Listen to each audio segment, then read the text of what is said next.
కాలం ఎప్పుడు మారుతుందో, ఎప్పుడు ఎలాంటి యూటర్న్లు తీసుకుంటుందో ఎప్పుడు ఎవ్వరం కూడా ఊహించలేము.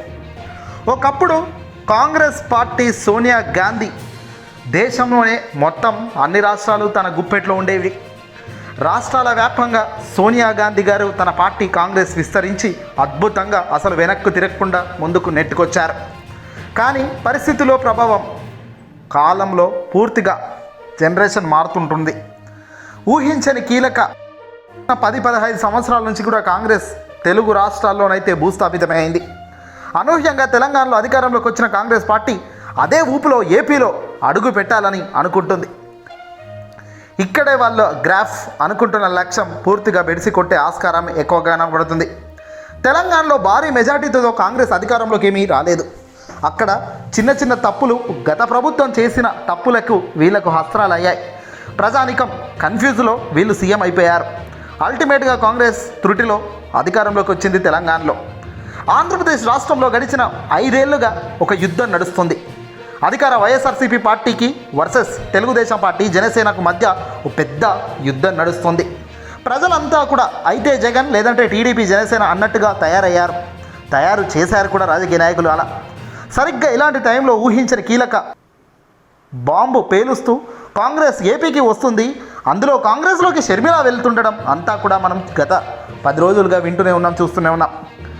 గతంలో సోనియా గాంధీకే దడ పుట్టించిన ఏకైక వ్యక్తి ఆంధ్రప్రదేశ్ సీఎం జగన్మోహన్ రెడ్డి గారు. వైఎస్ రాజశేఖర రెడ్డి గారి మరణ అనంతరం జరిగిన కార్యక్రమాలతో ఒక్కసారిగా జగన్ తనదైన మార్క్ చూపించడం మొదలుపెట్టారు. సోనియా గాంధీ ఓదార్పు యాత్రకు అసలు ఛాన్స్ ఇవ్వలేదు. వద్దు అని చెప్పడం, ఆ ఒక్క మాటతో జగన్ తాను అనుకున్నది చేయాల్సిన పరిస్థితి ఉండడం, దీంతో రాజీనామా చేసి బయటకు రావడం, కొత్త పార్టీ స్థాపించుకోవడం, ఆయన ఎదిగిన తీరు గడిచిన కాలమే సమాధానం చెబుతుంది.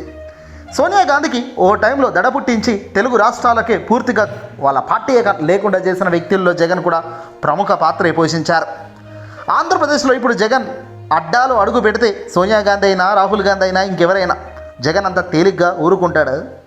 గతంలో తనకు జరిగిన అన్యాయాన్ని, గతంలో వాళ్ళు బిహేవ్ చేసిన విధానాన్ని మరోసారి ప్రజానికం ముందు ఘాటుగానే బయట పెడతాడు. తండ్రి చనిపోయిన తర్వాత ఎలా రియాక్ట్ అయ్యారు, ఒక్కొక్కరి భాగోతం ఏంటి, భవితవ్యం ఏంటి అనే దానిపై ఓ స్పష్టంగా ఆయన బయటపెట్టే ఆస్కారం ఖచ్చితంగా ఉంది. ఇక్కడ జగన్కు ధీటైన సమాధానం చెప్పేందుకు కాంగ్రెస్ చెల్లినే పావుగా వాడుతున్నారు. షర్మిలను ఏపీలోకి పంపి జగన్పై యుద్ధం చేయమంటారా? ఇప్పటికైతే క్లారిటీ లేదు.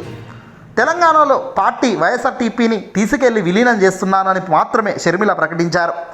ఆ తర్వాత జరిగే కార్యక్రమాలు ఏంటి, అసలు తనను ఎక్కడి నుంచి మళ్ళీ పోటీకి దింపుతారా, లేదంటే దేనికి కాంగ్రెస్ అధిష్టానం ఎలా షర్మిలమ్మను వాడతారన్నది ఇప్పటికీ తెలియదు. ఏదైనా రంగంలో జగన్ ఉన్నంత కాలం, ఏపీలో జగన్ నిలబడుతున్నంత కాలం ఏపీలో అడుగు పెట్టేందుకు కాంగ్రెస్కు అంత ఈజీ టాస్క్ అయితే కాదు. పూర్తిగా భూస్థాపితమైన కాంగ్రెస్ను పైకి లేపాలన్నా, ఇంకేదైనా చేయాలన్నా చాలా పెద్ద రాజకీయ నాటకమే ఉంటుంది.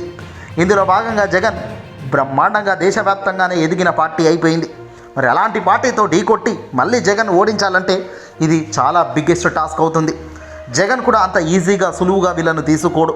ఎందుకంటే టీడీపీ, జనసేనను ఎంత ఘాటుగా ఎదుర్కొంటున్నాడో ఆ ఘాటులోనే రాటుదెల్లి విజయం సాధిస్తున్నాడంటే వీళ్లకు రాడు పెట్టడంలో ఏమాత్రం వెనకడుగు వేయరు.